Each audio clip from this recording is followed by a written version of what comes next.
welcome to the Bridge for Peace program. We have such a special guest for you today. We're just so excited to be able to introduce you to Sally Warner, who's part of Bridge for Peace in Australia. Welcome, Sally. We're so glad you're here. It's great to be here with you. So, Sally, everybody wants to hear a little bit about Bridge for Peace in Australia. I remember we met there several years ago, and I remember when we saw you, that we said right away, come on and hang out with us, right?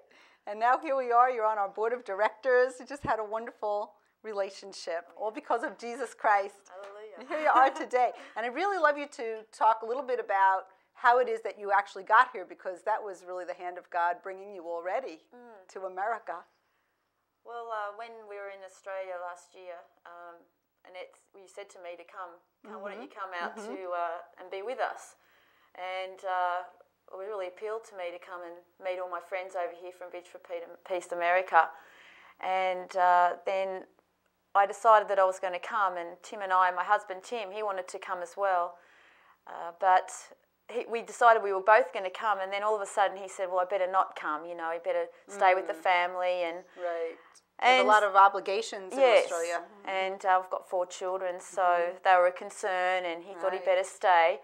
And so, but he was happy for me to still come along and to be with you guys. So I booked my ticket, and unfortunately, you kept saying, "We need Tim to come," but he decided that it wasn't for him. And then I remember us praying on the telephone. You called up from Australia. Yes, that's right. And we were praying on the telephone, just really saying that God had to show him. That's right, the way. You know, because that's what we believe. You know, that no one knows another's destiny in Jesus Christ. That Jesus Christ's plan for each one of us is so specific.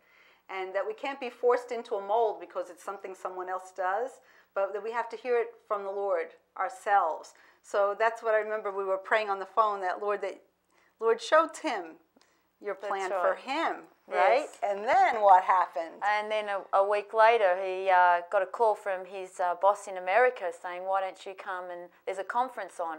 Why don't you come and join us? So all of a sudden, then awesome. Tim was coming, and so God had answered that prayer and opened the way for us. And then my beautiful mother said that she would look after the children for us, and so here we are. So Tim wasn't sure if it was God's plan for him at that time or not, and then he got a call from his boss in America for an all-expense-paid trip to New Jersey, right? New Jersey, and he just had to come over the bridge to be with us for the extra weeks. So we had a lovely time, and so God answered that prayer, and amazing. It's been wonderful. I know it was really encouraging to everyone involved, because we knew that Tim was exactly where God called him to be, and we've really had a great couple of weeks together since you've been here, Sally. It's been a real blessing. Some of the things that you've really enjoyed since you've been here, there's been so many different things we've done.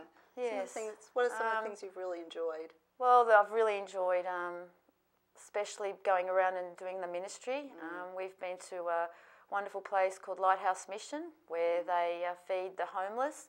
And a beautiful lady, Sister Elaine, who I met in Australia, and she told me all about her mission when she came to Australia. So it was wonderful to come and see how she serves God here, and the wonderful people in the mission that just reach out with love to those people.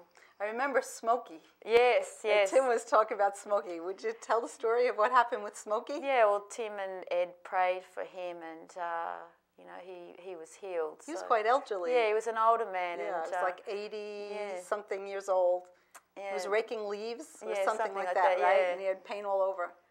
I remember, and they prayed for him, and then he was kind of doing an Irish jig. Yeah.